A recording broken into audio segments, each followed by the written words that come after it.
আসসালামু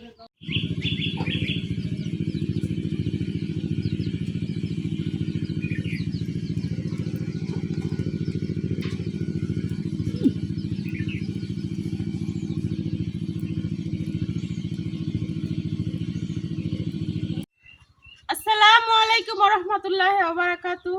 তো এই রোজা আসলে, রমজান মাস আসলে কিন্তু পিঠা বানানোর খুব একটা ধুম পড়ে। তো আজকে আইসা পড়ছি চালের গুঁড়া নিয়ে নকশি পিঠা বানানোর জন্য। তো আজকে বানাই হইতেছে নকশি পিঠা। তো দেখতে দেখতেই কিন্তু 10 রোজা গেছে, আজকে কিন্তু 10 রোজা। তো কালকে থেকে আবার 11 রোজা শুরু হয়ে যাবে, প্রথম 10 রোজা শেষ। তো ভাবলাম যে 10 রোজা যেতে শেষ, এখনো কিন্তু আমরা কোনো পিঠা পুলি বানানো শুরু করি নাই। তো আজকে নকশি পিঠা বানাইম, নকশি পিঠা বানানো থেকে শুরু করি, তারপরে আরো অনেক রকমের পিঠা আছে, ওগুলোও বানাইম। তো প্রথমে আমি নকশি পিঠা বানানোর লেগে চুলা ধরে পানি গরম বসাই দেন।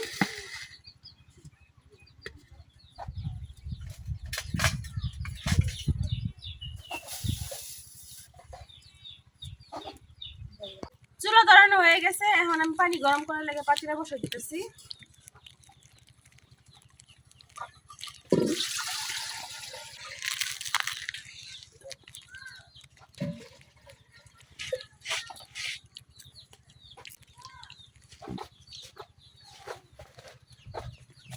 পাতিলের মধ্যে আমি পরিমাণ মতো পানি দিয়ে দিছি, এতটুকু পানিতে আমার হয়ে যাইব। পানির বল ফুটে পড়ছে, এখন এই যে লবণটা দেওয়া দিতেছি।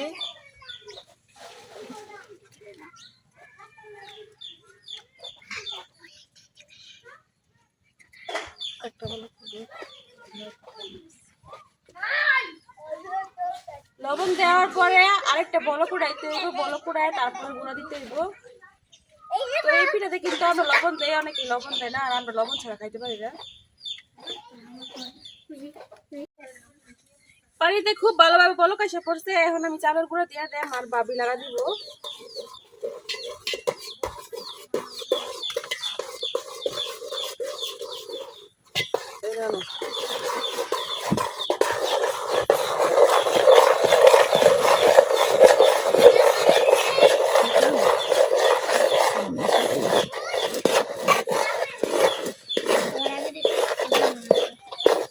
হালকা দাও,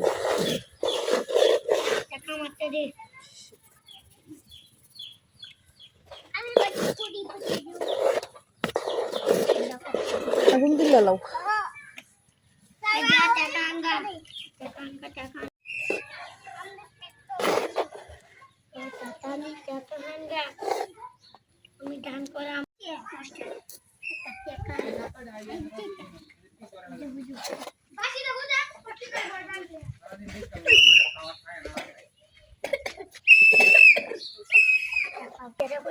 কাই করা হয়ে গেছে, এখন আমি নামাই নিতেছি। নামায়া বলের মধ্যে ডাইলে এখন মধ্যে নেওয়া লাগবো।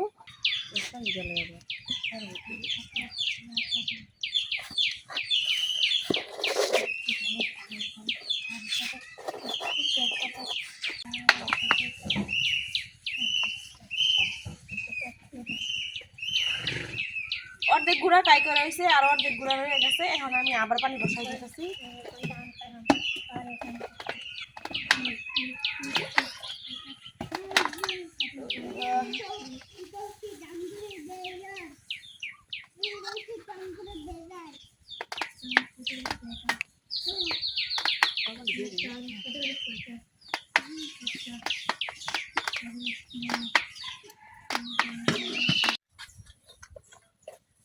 আমরা দুজনে মিলে এখন কাইরা মইথা লইতাছি।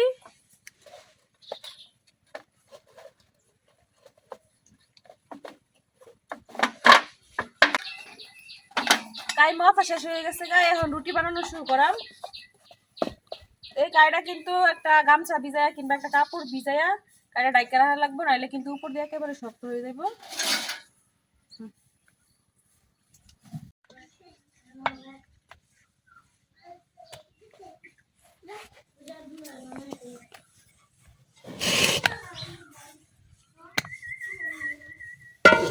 তো রুটি বেশি মোটাও করা যাবে না, আবার বেশি পাতলাও করা লাগবে না, এরকম করে বানাইতে হইব। তো আমার রুটি বানানো কিন্তু হয়ে গেছে।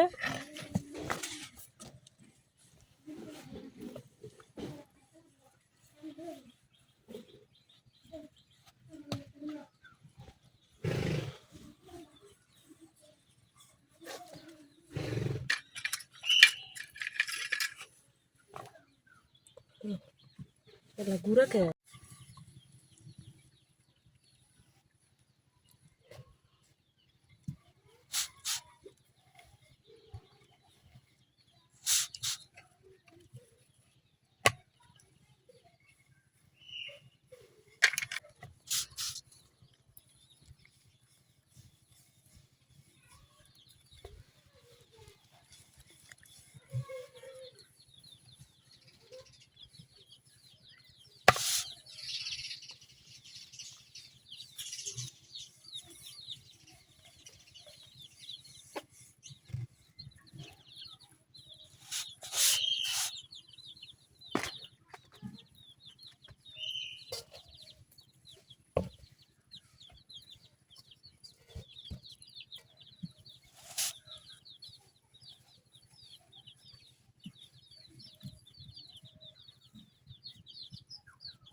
পাতা পাতা দেবো।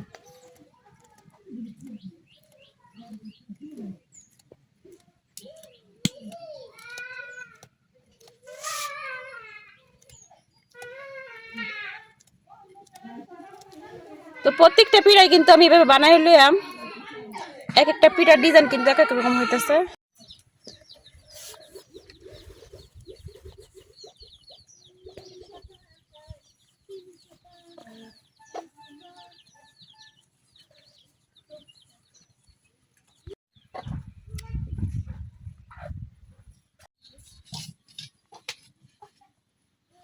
এই জায়গায় আমার 4টা পিঠা বানানো হয়ে গেছে। তো এখন আমি পিঠা ভাজার লাগে একটা কড়াই বসাই দিছি। এখন কড়াই তেল দিতেছি, কারণ এই পিঠাগুলা বানানোর চাইতে ভাজতে অনেক সময় লাগে। এই জন্য পিঠাটা বানানো হইব আর সাথে সাথে ভাজিয়ে নিলাম, তাইলে আমার পিঠা বানানো।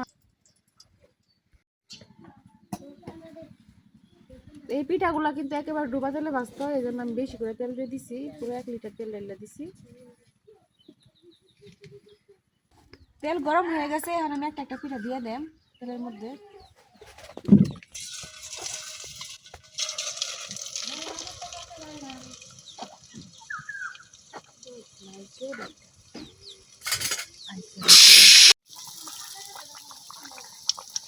তো আমি 3টা পিঠা দিয়ে দিছি। এই 3টা পিঠা ভাজা হইলে পরে আর বাকি পিঠা দেম।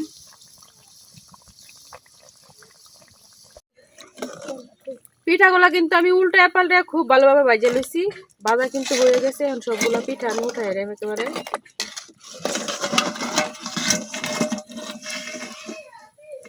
বেশি লাল কইরা ভাজার দরকার নাই গিয়া, এরকম কইরা ভাজলে হইব। পরবর্তীতে কিন্তু আবার ভাজা নেওয়া লাগবে।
এই সুন্দর হচ্ছে।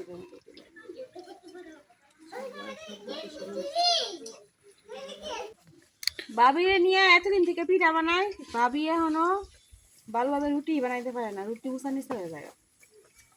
এইভাবে বারে ধরে চালাইতেছি। আমি এটা কোন কাম জানি না, জানো না।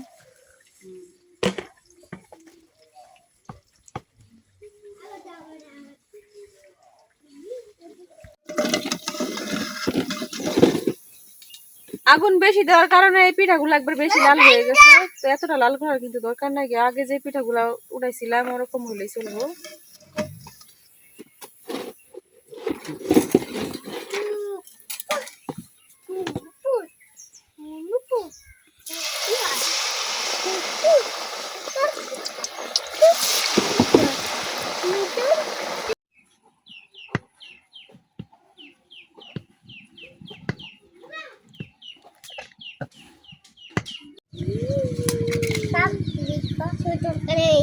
অবশেষে পিঠা বানানো শেষ। তো এই লাস্ট পিঠা এটা, এই জন্য পিঠার কেরি কাটলাম না, এরকম করে ডিজাইন করে দিলাম, কারণ যতই কাটতাছি অতই কাই বাড়তাছে। তো এই জন্য শেষ দিলাম এটা দিয়া। তো দেখেন আমার পিঠাগুলো কেমন হয়েছে। এই এটা কি বউ পিঠা নাকি? একটা বউ পিঠা বানাইছে। এই যে এটা হচ্ছে বউ পিঠা, এটা পাতা পিঠা।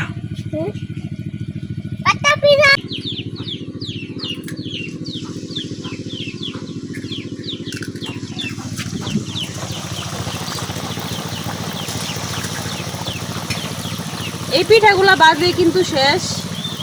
পিঠা যে বানানি যেমন তেমন, বাজতে অনেক সময় লাগে।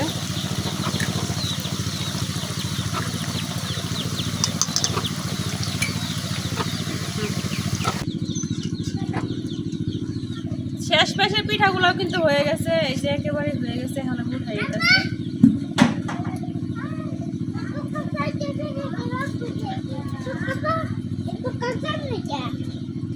বউ পিঠাটা এখনো হয় না, এটা হইলেই শেষ।